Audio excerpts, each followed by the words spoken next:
Hari-hari berlalu, Yusuf tumbuh semakin tampan, cerdas, dan penuh kasih sayang. Hal itu membuat Nabi Yakub semakin menyayanginya. Namun di balik kasih sayang seorang ayah, tumbuhlah api cemburu dalam hati saudara-saudara Yusuf. Mereka sering berbisik di antara mereka, "Mengapa ayah lebih mencintai Yusuf dan Bunyamin daripada kita? Bukankah kita ini lebih banyak, lebih kuat, dan lebih dewasa?"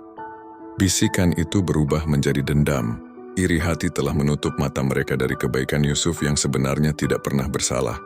Suatu malam mereka bersekongkol. Salah seorang dari mereka berkata, "Mari kita bunuh Yusuf atau kita buang dia jauh dari ayah, agar kasih sayang ayah hanya tertuju pada kita." Namun yang lain menimpali, "Jangan dibunuh. Cukup lemparkan saja dia ke dalam sumur yang dalam. Nanti akan ada kafilah dagang yang menemukannya." Akhirnya mereka sepakat, rencana gelap itu pun tersusun. Keesokan harinya mereka mendatangi ayah mereka dengan wajah penuh kepura-puraan. "Wahai ayah kami, izinkanlah Yusuf ikut bersama kami bermain besok. Kami ingin ia bergembira, berlari-lari, dan bersenang-senang." Nabi Yakub merasa cemas. Dengan hati bergetar ia berkata, "Sesungguhnya aku merasa sedih jika kalian membawanya pergi. Aku takut ia dimakan serigala saat kalian lengah." Namun mereka meyakinkan dengan sumpah palsu, "Demi Allah ayah, kami akan menjaganya dengan baik. Tidak mungkin Yusuf hilang saat bersama kami." Akhirnya dengan berat hati Yakub mengizinkan Yusuf yang polos dan penuh percaya ikut berjalan bersama saudara-saudaranya, tidak menyadari bahwa dirinya sedang menuju ujian besar. Sampailah mereka di sebuah sumur tua di padang pasir. Tanpa belas kasihan mereka melemparkan Yusuf kecil ke dalam sumur yang gelap dan dalam. Tangisan Yusuf menggema, namun hati mereka keras oleh dengki. Malam itu mereka pulang dengan penuh kepalsuan.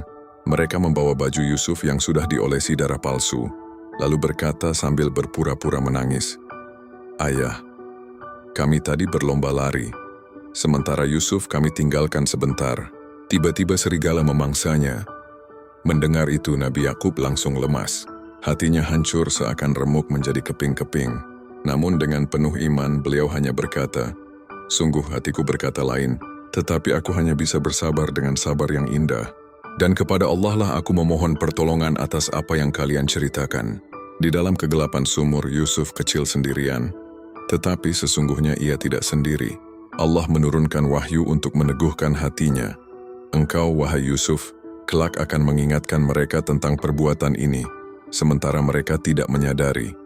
Dan dari titik inilah, perjalanan Yusuf menuju takdir besar yang Allah janjikan, mulai benar-benar terukir. Dibuang dalam sumur gelap, dikhianati oleh darah dagingnya sendiri. Bagaimana nasib Yusuf selanjutnya? Siapa yang akan menemukannya?